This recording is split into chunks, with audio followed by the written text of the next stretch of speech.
요한일서 1장 오늘은 7절로 10절까지입니다. 제가 읽어드리겠습니다. 제가 빛 가운데 계신 것 같이 우리도 빛 가운데 행하면 우리가 서로 사귐이 있고 그 아들 예수의 피가 우리를 모든 죄에서 깨끗하게 하실 것이요 만일 우리가 죄 없다 하면 스스로 속이고 또 진리가 우리 속에 있지 아니할 것이요 만일 우리가 우리 죄를 자백하면 저는 미쁘시고 의로우사 우리 죄를 사하시며 모든 불의에서 우리를 깨끗하게 하실 것이요 만일 우리가 범죄하지 아니하였다 하면 하나님을 거짓말한 자로 만드는 것이니 또한 그의 말씀이 우리 속에 있지 아니하니라.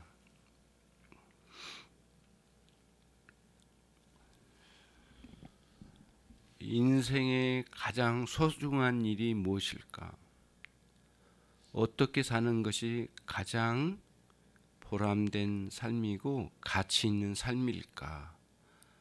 라는 질문을 하지 않는 사람은 없을 거예요. 그런데 거기서 그런 해답을 얻은 사람은 매우 소수일 것이고 또 하나님을 영화롭게 해드리고 그 하나님을 즐거워하는 이 하나님과의 사귐의 세계를 누리면서 사는 사람은 더더욱 적을 거라고 생각이 됩니다. 우리가 특히 요한 사도가 계속해서 이야기하고 있는 하나님과의 사귐, 우리 주 예수 그리스도와의 사귐은 무엇이냐면은 하나님께서 끊임없이 우리에게 당신 자신을 나타내 주시는 거예요. 근데 자신을 우리에게 알려주시고 나타내 보여주실 때 그분 앞에서 그분이 원하신 바가 무엇일까를 우리는 생각하고 또 그분이 원하신 바를 행하면서 살아가는 거죠. 하나님은 나타내 보여주시고 우리는 그분의 뜻에 따라 순종해 살아가는 것이죠.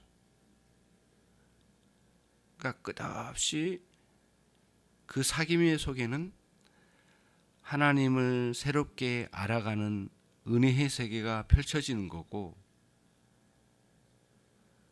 또 한편 하나님을 사랑하면서 살아가지 않을 수 없는 그런 삶을 사는 것이에요. 이게 기독교 신앙생활의 가장 가치 있는 삶이라고 하는 것을 요한 사도가 이거를 계속 지금 증거하고 있거든요.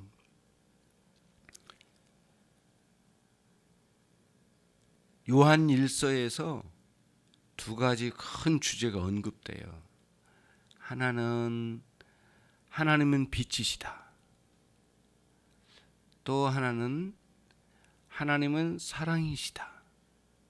이 두 가지 주제를 크게 여기서 언급을 하고 진행하는데 우선 하나님은 사랑이시다라는 말씀은 뒤로 가고 이 앞에서 하나님은 빛이시다 라는 표현을 5절에서 언급을 하거든요.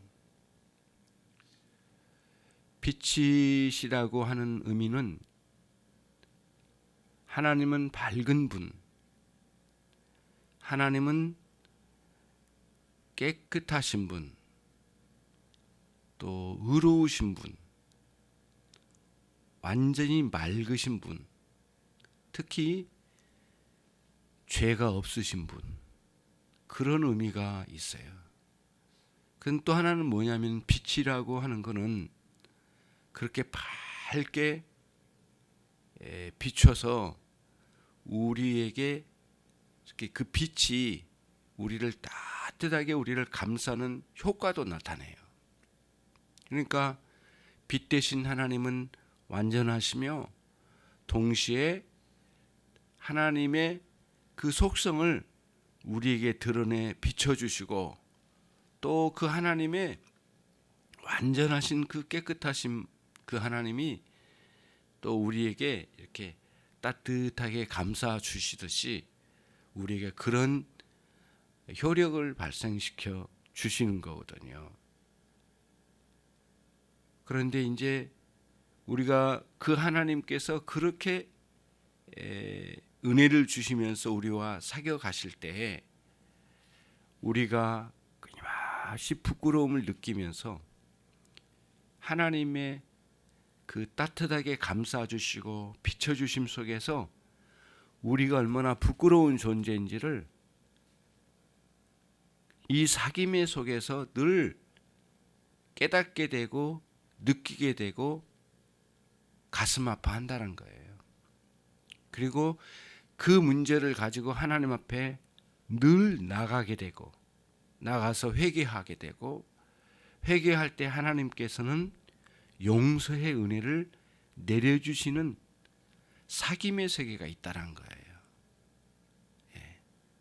근데 만약에 9절처럼 8절처럼 만약에 우리가 죄가 없다 하면 그거는 스스로를 속이는 것이 된다는 거예요.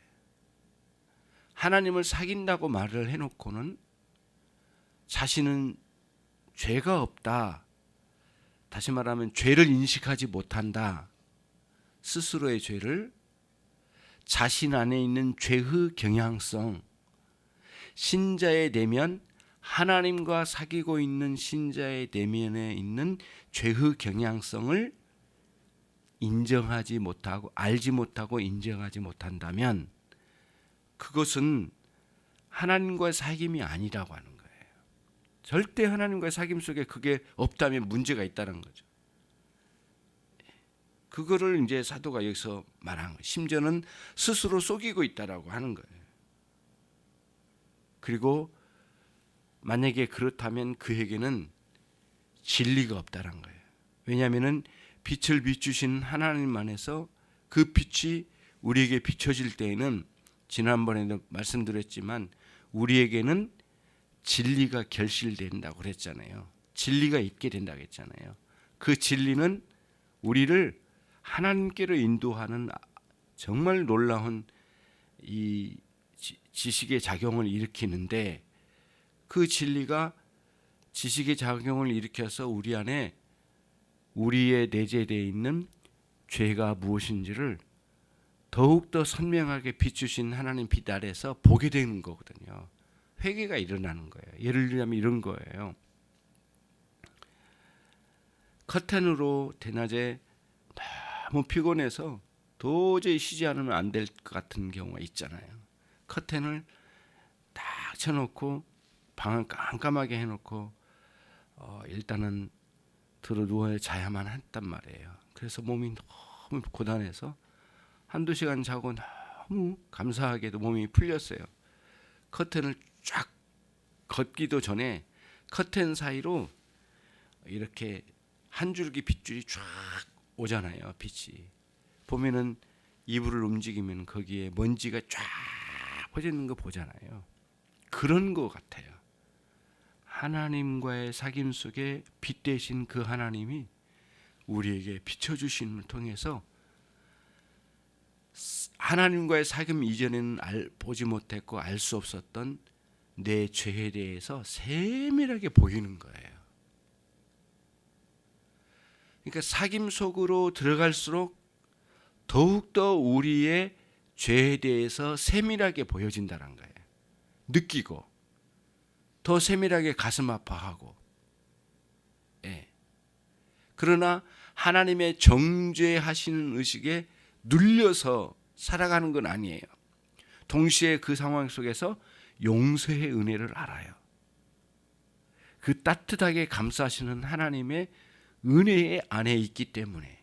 그래서 그 나의 안에 있는 이 죄의 숨어있는 이 죄가 느껴질 때만 하나님께 회개하는 거예요. 그게 이제 9절에 나오는 거예요. 9절에. 만일 우리가 우리의 죄를 자백하면 하나님은 미쁘시고 의로우사 우리의 죄를 사하시며, 이렇게 돼 있거든요. 그러니까 사귐 속에는 우리의 죄에 대해서 굉장히 세밀하게 예민하게 반응하는 그런 효과를 드러내시는 거예요. 그러면서 사귐이 더 깊어지는 거죠. 내 안에 깊이 숨어있는 죄가 보여지니까 그거 가지고 꺼내놓고 자백하니 하나님이 용서의 은혜를 내려주시니까 우리는 더 깊은 하나님과의 사랑을 누리게 되고 또 거기서 사귐이 깊어지게 되는 것이에요. 이게 9절에서 우리에게 이야기하고 있는 말씀이에요. 10절에 가면 이제 이런 거예요. 만일 우리가 범죄하지 아니하였다 하면 거짓말한 자로 만드는 것이니 또한 그의 말씀이 우리 속에 있지 아니하니라. 이거는 뭐냐면은 실제로 우리가 범죄하는 문제. 아까는 8절에서는 죄가 내재하는 죄의 경향성을 이야기했다면 지금은 우리가 죄를 범한 것 말이죠. 실제로 실행하는 것. 그렇죠? 그런 일이 없다고 스스로를 말한다면, 자부한다면 그것도 사귐 속에 있지 않다는 거예요. 왜? 우리는 죄의 잔존함으로 끊임없이 부끄럽게도 넘어지기 일수인 연약한 존재이거든요. 그러니까 죄를 범하지 않을 수 없는 존재예요. 예. 그렇죠? 그러니까 생각과 마음의 영역에서나 또 우리의 언어의 영역에서나 말로 범하는 죄나 또 행동으로 범하는 죄, 이런 것들이 끊임없이 있을 수 있다는 거예요. 끊임없이 있을 수 있다는 거예요. 그렇잖아요. 그렇게 연약한 존재예요. 언제? 하나님과 사귐이 풍성하게 있은 동안에도 말이죠. 그래서 우리는 그 문제를 가지고도 하나님께 나아가 용서의 은혜를 누리면서 하나님과 깊은 사귐을 갖게 되는 거예요. 여러분, 누가복음 5장 8절에 가면 베드로가 주님 앞에 엎드린 장면이 나와요. 주님, 너무 부끄럽습니다. 주님, 제발 나를 떠나 주십시오. 이런 표현이 나오거든요. 초창기 예수님을 만났을 때예요. 사람들이 많이 모여서 어떻게 대처하기가 너무 쉽지 않아서 베드로와 요한 이런 사람들이 이렇게 배를 띄워놓고 이제 다음 날 또 주랑을 해서 고기를 잡아야 되니까 배를 수선하고 그물을 수선하고 하는 일을 할 거 아니에요. 그런 와중에 뒤에는 많은 구름대 같은 많은 사람들이 따라오고 한 분 예수님이 오신 거예요. 예수님께서 말씀을 전해야 되겠는데 어떻게 해야 될지 굉장히 난감하거든요. 그래서 배를 바닷가에다 띄워놓고 예수님이 거기에 올라오셔서 배에 승선하셔서 말씀을 전하시도록 이렇게 해드리는 과정이었는데 예수님께서 깊은 데로 가서 그물을 던져봐라. 그래서 많은 고기가 잡히는 상황이 왔어요. 어젯밤에 그렇게 잡히지 않던 고기 말이죠. 너무 깜짝 놀라 주님께 그 자리에서 바로 엎드리게 된 베드로가, 주님이, 그 빛 대신 우리 주님이 자신 앞에 딱 서시는 상황을 인식하게 되고 알게 되는 순간 빛 대신 우리 주님 앞에 자신의 부끄러움이 다 드러나는 거예요.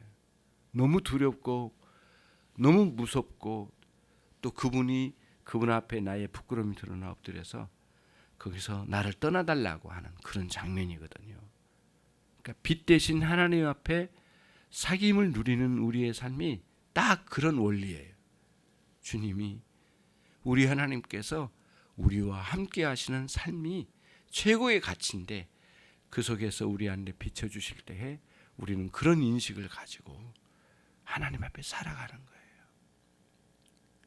그러니까 하나님과 사귐 밖에 있을 때보다 사귐 안에 있을 때 죄에 대한 인식은 더 세밀해지고 깊어진다. 그리고 그분 앞에 진실하게 회개가 되어지고 또 회개 속에서 하나님의 용서의 은혜를 경험하고 그러면서 하나님과의 깊은 사귐이 더해져 가고 더 하나님을 흠모하고 사랑하며 하나님 사랑해 주심을 더 깊이 깨달아가면서 우리를 사는 거죠. 그래서 사귐이 하나님과 사귐의 세계가 인생의 최고의 가치라는 것을 알 수가 있죠. 그렇죠? 그런 맥락에서 사도 요한이 하나님은 빛이시라는 말씀을 통하여 우리가 최고의 가치의 삶은 하나님과의 사귐을 누리며 살아가는 것이라고 하는 것을 1장 마지막 10절까지의 내용에서 회개의 원리 그리고 회개하는 사귐의 원리 이것을 우리에게 들려주고 있는 것입니다. 하나님 아버지 감사합니다.